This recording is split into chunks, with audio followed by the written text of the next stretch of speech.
யெகோவாயிரே பிரேட்டின் வழியாக தேவநாமம் மகிமைப்படுவதாக. பிரியமானவர்களே, இந்த உலகத்தில் பரிசுத்தம் என்பது மேலோட்டமாக முழு இருதய பரிசுத்தம் என்று பார்க்கிறோம். ஆனால் நமது சரீரத்தின் அனைத்து அவயங்களிலும் பரிசுத்தம் வேண்டும் என்பதுதான் உண்மை. அப்படி பார்க்கும்போது இருதயம் மட்டுமல்லாமல் அவயங்கள் அனைத்திலும் பரிசுத்தம் வேண்டும். இப்பொழுது ஏசாயா 50:5 பார்க்கும்போது, கர்த்தராகிய ஆண்டவர் என் செவியை திறந்தார் அப்படின்னு கூறப்பட்டுள்ளது. ஆண்டவர் செவியை திறந்தார். செவிகளை திறத்தல் என்றால் என்ன?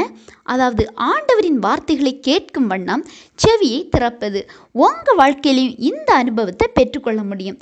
எப்படின்னா, இருதய பரிசுத்தம் ப்ளஸ் உங்கள் வெளி அவயங்களை நீங்கள் தேவனுக்கு பிரியமானபடி பரிசுத்தமாய் பாதுகாத்து கொள்ளும்போது முழுமையான பரிசுத்தத்தை மேற்கொள்ள முடியும். உங்கள் சிந்தனை ஆண்டவருக்கு பிரியமாக இருக்கணும். உங்கள் குணநலன்கள் ஆண்டவருக்கு பிரியமாக இருக்கணும். உங்கள் கண்கள் பரிசுத்தமற்ற காரியங்களில் போகக்கூடாது. உங்கள் செவிகள் தேவையில்லாத வீண் பேச்சுகளை நின்று கேட்காதபடி, உங்கள் வார்த்தைகள் தேவனுக்கு பிரியமானபடி, கரங்களில் பாவமில்லாதபடி, நடக்கையில் பரிசுத்தமானபடி, உங்கள் கால்கள் அவருக்கு பிரியமற்ற இடங்களில் செல்லாதபடி, எல்லாவற்றுக்கும் மேலாக மெய்யான இருதய பரிசுத்தம்.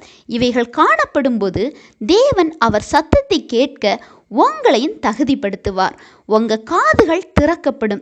இவ்வளவு மகா பெரிய சகலத்தையும் படைத்த தேவன் நம் காதுகளை திறப்பது என்பது மேன்மையான ஆசீர்வாதம். அவர் குரலை கேட்பதென்பது மிகப்பெரிய ஒரு ஆசீர்வாதம்னு சொல்லலாம். பரிசுத்தம் இல்லாத ஒரு நபரிடத்தில் ஆண்டவர் இடைபட பேச முடியாது. நீங்களும் வசனத்தின்படி உங்களை பரிசுத்தமாக்குங்க. ஆண்டவர் உங்கள் செவிகளையும் திறப்பார். அவர் உங்கள் கூட பேசுவார். ஆண்டவர் தாமே இந்த வார்த்தைகள் மூலம் உங்களை ஆசீர்வதிப்பாராக.